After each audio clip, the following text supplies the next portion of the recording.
Good afternoon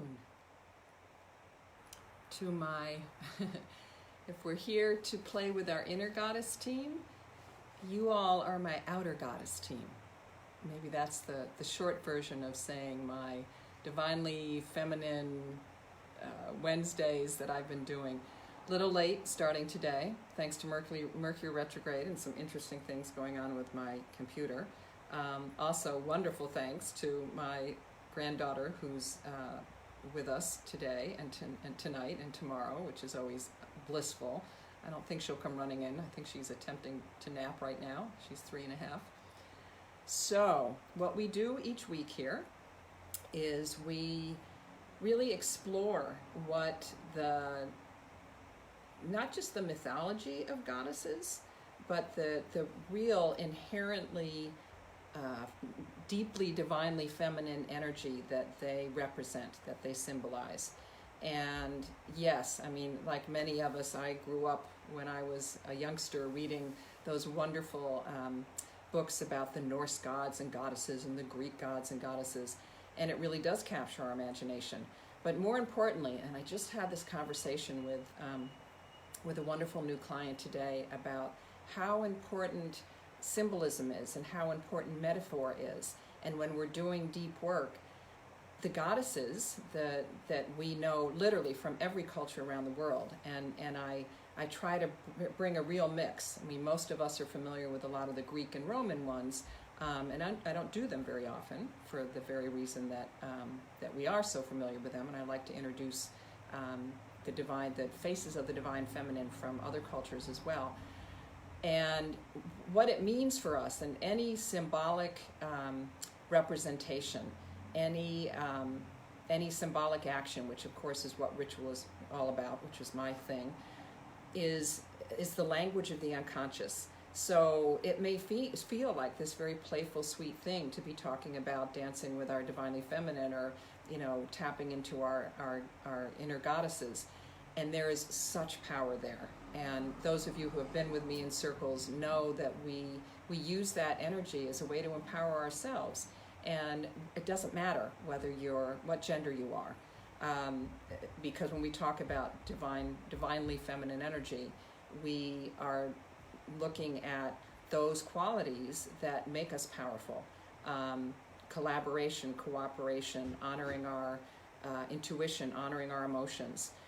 And of course we need the yang part of the yin-yang combination, the masculine part, which is rational, logical, being able to strategize. We need both of those sides of ourselves, both sides of our brain, both divinely feminine, divinely masculine energy. Here we focus, and I always joke, I grew up with 3 brothers until one of them had 2 daughters several years ago. We just had, we all had sons, and maybe that's why I'm drawn to do this work with the divine feminine. So whatever it is, I offer it up to you. I sometimes will do a brief little meditation. Sometimes I love to teach your chant. I'm actually going to do that today.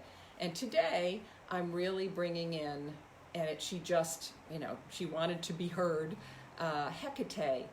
How I've always said her name, but when I actually recently went and looked at the Greek pronunciation, it's Hecate.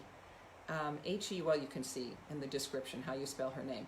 She is the Greek goddess, a triple-faced goddess, and many of the goddesses literally from around the world, Celtic, Greek, Roman, elsewhere, are triple goddesses, meaning that they represent maiden, which is the young part of ourselves, mothering, which is the creatrix energy that we all have, and wise woman crone.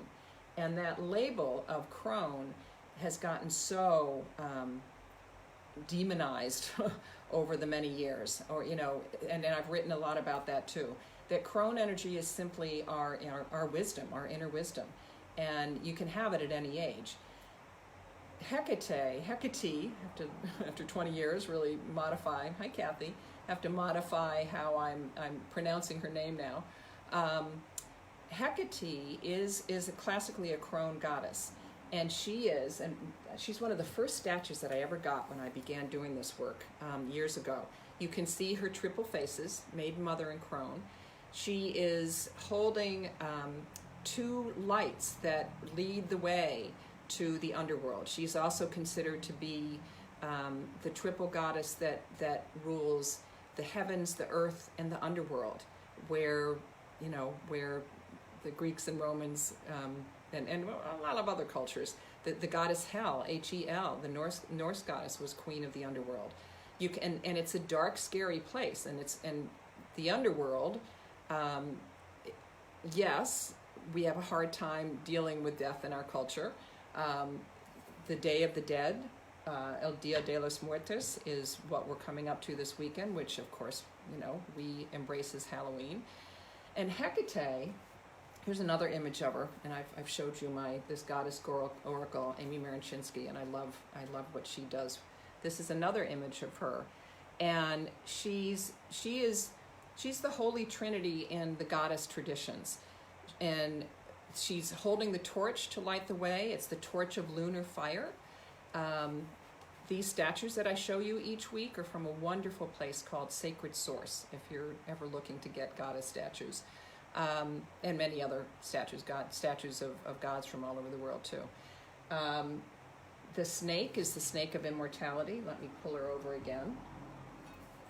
And then she's holding, and the knife of midwifery. So she was a healer, she was a midwife. That's how she was honored. And that was very threatening to the early Christian church fathers. You can still be Christian and love her and not be, just understand, I won't get into all that, just understand that she has quite a remarkable history that I think we all benefit by embracing. She is a moon goddess. She welcomes us to honor our own inner wisdom, our crone, wise woman wisdom. I've made it a personal campaign of mine to reclaim that word crone. It's all it means is time, is that someone's lived a long time. Chronology. There's so much association, and because she had such power in the Greek and Greek times, she was labeled the queen of the witches, as though witches are bad things. Nowadays, we are coming to understand that the practice of witchcraft is a religion in itself, and it's had so many layers, piled on it to be this bad, scary thing. So I invite you to open your mind to think about that, to embrace this particular divinely feminine energy that Hecate invites us to use it to really tap into your own inner wisdom, your own intuition, the ways that you connect with your deepest self. And this is the time. Halloween is on Saturday. It's a full moon. I'll actually be doing my full moon meditation on the phone on Friday. If you go to Kathy says, that's so true. Speaking of time, I think we've aged 2 years at least in 2020 alone. That's for sure. So think about where you tap into your wisdom. Call on Hecate to do that, to help you to do that. The other thing, which you can see, I think you can see in this image, yeah. The other thing is she was considered the goddess of the crossroads. Can you see that she's at a crossroads with her dogs, which were her three-headed Cerberus, her sacred animal, her power animal. And so she is also a wonderful one to invoke. If you are looking for a space, if you're faced with options and traditions and choices to make in any area of your life. So Hecate came up because of her connection to the underworld, because as we approach this holy time of year in many religions, many traditions around the world, when the veil between the living and the dead is thought to be the thinnest. That's why they have parties in Mexico to honor their ancestors. It is a big ancestor celebration all around the world. And Hecate, she's the one that escorted, if you know that, and if you don't, definitely Google it, and we won't go into it here, the story of Persephone and Demeter, where Persephone descends into the underworld, and she's accompanied by Hecate, and becomes and owns her power, when she's there, and then Hecate escorts her back out. So a lot of power in some of these concepts, these ideas, these symbols, this goddess energy that can sometimes, we have to peel back the layers and find out where that power lies. And Hecate is one of those ones, because of her connection. There's a metaphor for you. Because of her connection to the underworld, that represents our deepest unconscious. The underworld is the deepest part of ourselves. Pluto was the god of the underworld. That represents, if you know astrology, if you know the symbolism of Pluto, it's about death and rebirth. It's about transformation. So I really encourage you. Hello, Carol. Lovely to see you here too. I encourage you to really embrace what Hecate means in the larger picture, and do some study yourself. Find out a little bit more about her, whether it's as her role of queen of the crossroads and you have a decision to make, or whether it's honoring her ability to do magic, and magic can be birthing babies like midwifing. She has so many powerful associations with her. So what I would love to do, I'm going to do a meditation, may bring her in when I do my full moon meditation on Friday. So what I'm drawn to do is teach you probably one of the earliest chants that I learned. I learned it with a couple other underworld goddesses in it, and I'll sing you that version. And remember, when we chant, the idea with chanting is that it creates a vibration in our bodies that also evokes some powerful shifts and changes within ourselves. And it's a way for us to call in that, whatever goddess we're working with, to call in that energy and claim it, embrace it as our own, to acknowledge that member of our inner goddess team is really a part of us.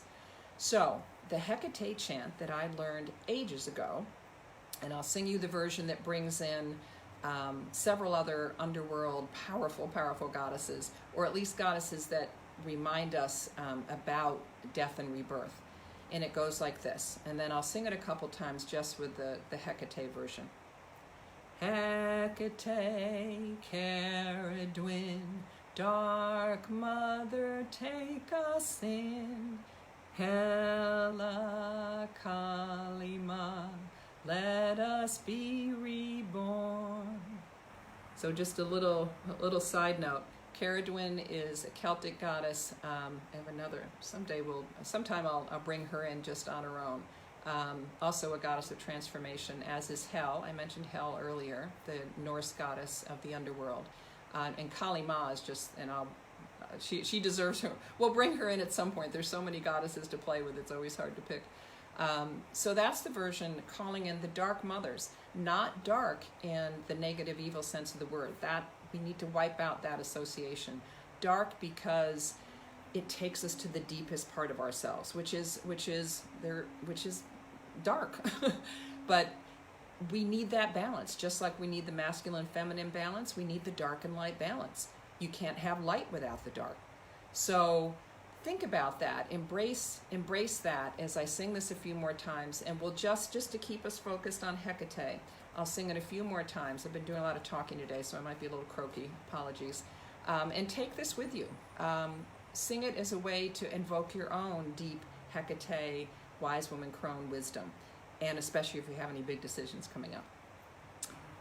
Hecate, Caradwin, dark mother, take us in. Hecate, Caradwin, let us be reborn. Hecate, Caradwin, dark mother, take us in. Hecate, Caradwin, let us be reborn. Hecate, Caradwin, dark mother, take us in. Hecate Caradwin, let us be reborn. Carry her wise woman energy with you. We all have it within us, no matter how old we are. Carry her ability to make magic in your life, to connect with the moon, to make decisions as you reach a crossroad in your life or in your work. Certainly lots of decisions, lots of choices and crossroads we've all faced this year in particular.